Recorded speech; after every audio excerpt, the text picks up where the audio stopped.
Assalamualaikum warahmatullahi wabarakatuh. Perkenalkan, nama saya Laili Alimatus Sifa dengan NIM 22123026.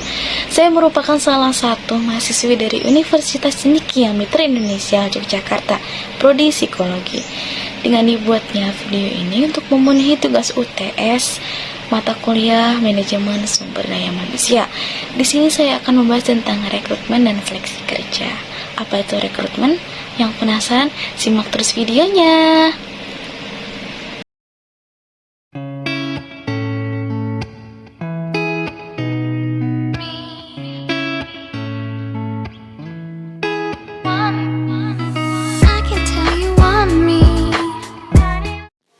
Baik, di sini saya akan menjelaskan tentang rekrutmen dan seleksi kerja. Rekrutmen dan seleksi merupakan proses penting dalam manajemen sumber daya manusia. Dengan melalui proses ini, perusahaan dapat menemukan talenta terbaik yang sesuai dengan kebutuhan organisasi. Nah, dalam presentasi kali ini kita akan menjelajahi definisi, tujuan, proses, dan faktor-faktor yang mempengaruhi rekrutmen dan seleksi kerja. Untuk definisi rekrutmen dan seleksi, di sini saya mengambil dari dua buku. Yang pertama, buku tersebut karangan Hasibuan Malayu yang berjudul Manajemen Sumber Daya Manusia. Buku yang kedua karangan Sutisna Edi, judulnya juga sama. Nah, dalam buku tersebut definisi rekrutmen menurut Hasibuan, rekrutmen adalah upaya mencari dan mempengaruhi calon karyawan agar bersedia melamar pekerjaan yang tersedia di suatu perusahaan. Dengan kata lain, rekrutmen adalah proses menarik minat calon karyawan untuk bergabung dengan perusahaan.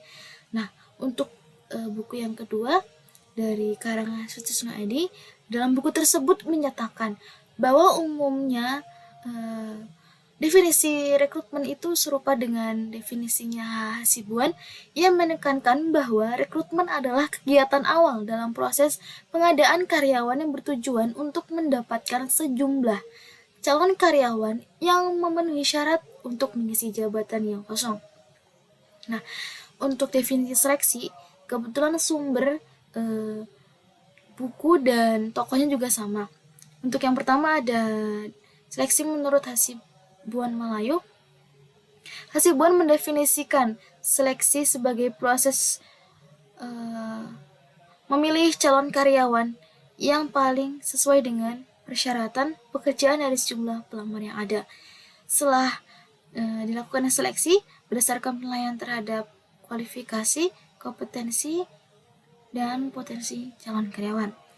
Untuk definisi selanjutnya menurut Sutisna Edi dalam bukunya memiliki definisi yang serupa. Edi menjelaskan bahwa seleksi adalah proses pengambilan keputusan untuk menerima atau menolak calon karyawan setelah melalui berbagai tahap penilaian. Nah, berikutnya ada tujuan rekrutmen dan seleksi. Tujuan dari rekrutmen adalah untuk mendapatkan calon karyawan yang kompeten dan berkualitas sesuai dengan kebutuhan perusahaan. Tujuan dari seleksi adalah untuk memilih dan menempatkan calon terbaik yang sesuai dengan persyaratan dan kriteria pekerjaan di sebuah perusahaan.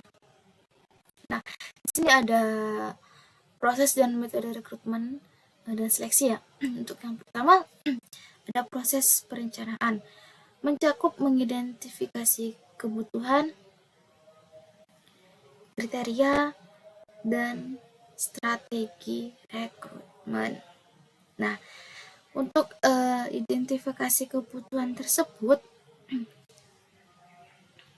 biasanya perusahaan akan memulai tahap awal.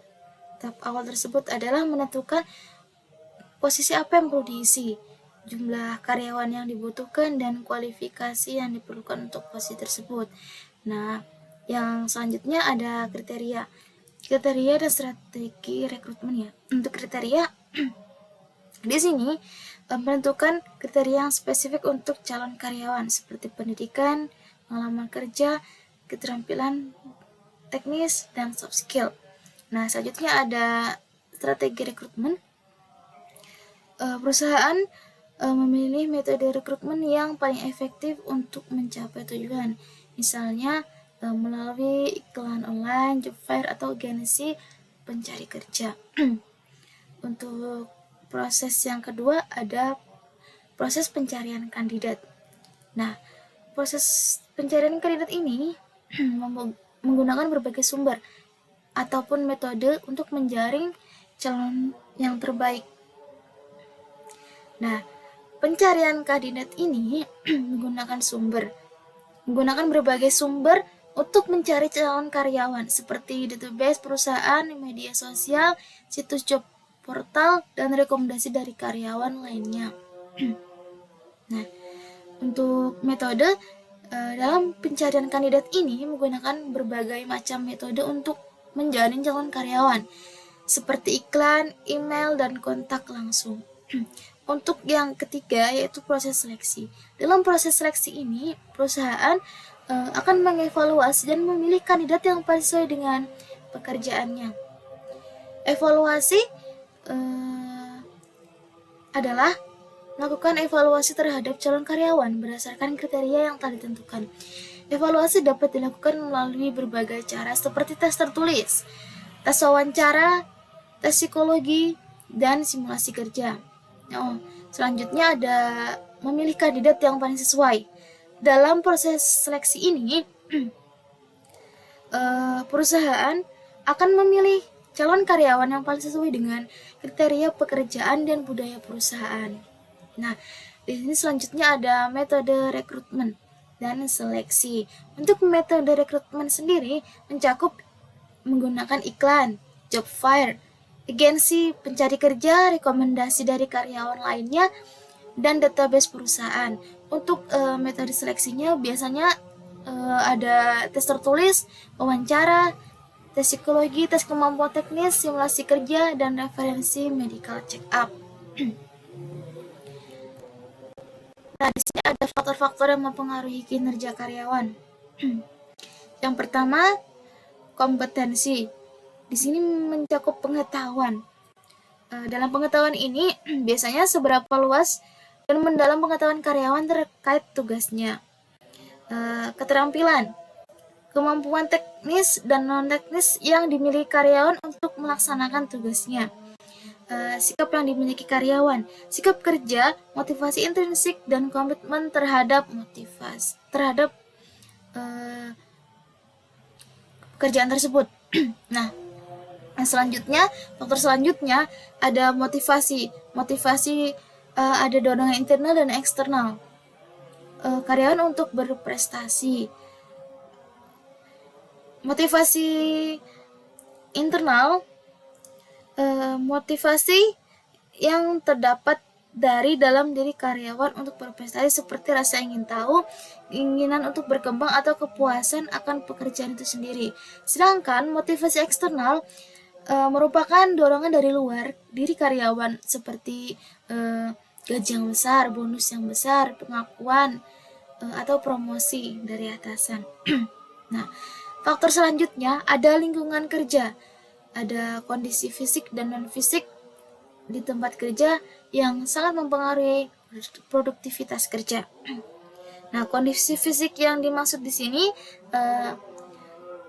terpenuhinya fasilitas kerja, tata letak ruang kerja yang nyaman, pencahayaan, suhu, dan faktor fisik lainnya. Nah, untuk kondisi non-fisik biasanya mencakup budaya perusahaan, hubungan antar karyawan, dukungan dari atasan, dan tekanan kerja. Nah, selanjutnya di sini ada manajemen. Manajemen mencakup gaya kepemimpinan dan sistem pengelolaan sumber daya manusia. Gaya kepemimpinan yang diterapkan oleh atasan itu sangat mempengaruhi motivasi kerja karyawannya. Contoh, kalau misalnya pemimpinnya bisa friendly ke karyawannya, maka karyawan tersebut akan lebih nyaman kerjanya. Nah, selanjutnya ada sistem pengelolaan sumber daya manusia. Perusahaan memiliki kebijakan terkait rekrutmen, pelatihan, pengembangan karir, dan kompensasi. Nah, Hal ini juga berpengaruh pada kinerja karyawan. Next, untuk selanjutnya. Nah, ini ada pengaruh proses seleksi terhadap kinerja karyawan. Nah, di sini ada kesesuaian kompetensi, motivasi kerja, ketepatan penempatan, produktivitas, kinerja karyawan. Proses seleksi yang efektif dapat menentukan kesesuaian kompetensi, mendorong motivasi kerja, dan menempatkan karyawan pada posisi yang tepat, sehingga akan berdampak positif pada produktivitas dan kinerja secara keseluruhan. Oke, next. Nah, di sini ada studi kasus yang saya ambil dari sebuah jurnal. Kasus tersebut terdapat di PT Semes Hub Bangun Negeri yang mengalami masalah yang terkait dengan kinerja karyawan yang belum optimal.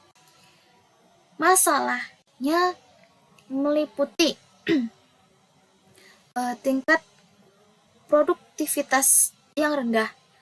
Beberapa karyawan tidak mencapai target yang diharapkan. Yang kedua, tingkat absensi yang tinggi. Nah, di sini karyawan sering tidak hadir tanpa alasan yang jelas. Yang ketiga, kurangnya inisiatif dan kreativitas. Nah, dalam kasus tersebut, karyawan cenderung pasif dan kurang memberikan ide atau solusi baru. Yang keempat, ada turnover yang tinggi. Karyawan sering keluar masuk perusahaan tersebut. Setelah dianalisis, ditemukan bahwa akar permasalahannya adalah proses rekrutmen seleksi yang belum efektif.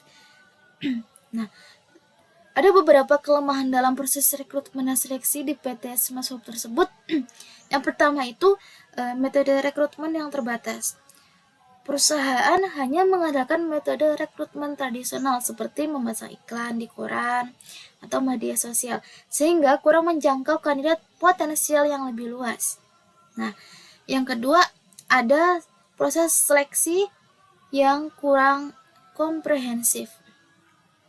Nah, di sini maksudnya tes yang dilakukan hanya sebatas tes kemampuan dasar, tidak tes kemampuan secara mendalam. Selain itu juga wawancara singkat, sehingga kurang mampu menggali informasi yang mendalam tentang kompetensi, kepribadian, dan motivasi kandidat tersebut. Nah, yang ketiga, kurangnya standar yang jelas. Kriteria penilaian dalam proses seleksi belum terdefinisi dengan baik, sehingga menyebabkan subjektivitas dalam pengambilan keputusan. Kondisi ini menyebabkan perusahaan seringkali merekrut karyawan yang tidak sesuai dengan kebutuhan dan kualifikasi kebutuhan. Akibatnya, kinerja karyawan menjadi kurang optimal dan menimbulkan berbagai masalah seperti yang telah disebutkan sebelumnya. Nah, selanjutnya ada solusi. Solusi tersebut meliputi menerapkan metode rekrutmen yang lebih modern dan beragam, seperti memanfaatkan platform rekrutmen online, mengadakan job fair, atau bekerja sama dengan universitas. Nah, yang kedua, mengembangkan proses seleksi yang komprehensif. Di sini meliputi tes kemampuan, tes kepribadian, psikotes, dan wawancara mendalam yang terstruktur. Yang ketiga, menetapkan standar dan kriteria yang jelas. Kualifikasi, kompetensi, dan pengalaman yang dibutuhkan untuk setiap posisi harus didefinisikan secara spesifik dengan menerapkan proses rekrutmen dan seleksi yang lebih baik. PT Semes Hub Bangun Negeri diharapkan dapat merekrut karyawan yang berkualitas sesuai dengan kebutuhan perusahaannya. Hal ini pada akhirnya akan berdampak pada peningkatan kinerja karyawan yang mencapai tujuan perusahaan. Nah, selanjutnya di sini pentingnya rekrutmen dan seleksi yang efektif. Yang pertama, mendapatkan talenta terbaik. Proses rekrutmen dan seleksi yang efektif memungkinkan perusahaan tersebut untuk menjaring dan menempatkan kandidat yang berkualitas. Nah, yang kedua, untuk meningkatkan produktivitas. Karyawan sesuai dengan persyaratan pekerjaan cenderung lebih produktif dan memberikan kontribusi yang lebih baik. Berikut ada tantangan dalam rekrutmen dan seleksi. Yang pertama, persaingan ketat. Banyaknya perusahaan yang juga berusaha merekrut talenta terbaik di pasar tenaga kerja. Yang kedua, ada keterbatasan sumber daya. Ada kendala waktu, kendala anggaran, dan tenaga yang dapat mempengaruhi efektivitas proses rekrutmen dan seleksi. Yang ketiga, ada perubahan tuntutan pasar. Kebutuhan akan kompetensi baru yang harus disesuaikan dengan perkembangan industri atau perkembangan global saat ini. Nah, kesimpulan, rekrutmen dan seleksi yang efektif adalah kunci untuk menentukan talenta terbaik yang sesuai dengan kebutuhan organisasi. Dampak terhadap kinerja, proses seleksi yang tepat dapat meningkatkan kompetensi, motivasi, dan produktivitas karyawan. Tantangan yang harus dihadapi, persaingan, keterbatasan sumber daya, dan perubahan tuntutan pasar menjadi tantangan dalam rekrutmen dan seleksi. Di sini ada daftar pustaka. Saya mengambil dari beberapa buku dan jurnal untuk studi kasusnya. Mungkin itu saja yang hanya bisa saya sampaikan. Kurang lebihnya mohon maaf. Bagaimana teman-teman, udah paham kan tentang rekrutmen dan seleksi kerja? Buat teman-teman yang hari ini sedang melalui proses seleksi kerja, saya doakan mudah-mudahan berhasil ya. Cukup sekian dari saya, kurang lebihnya mohon maaf. Wassalamualaikum warahmatullahi wabarakatuh. Bye.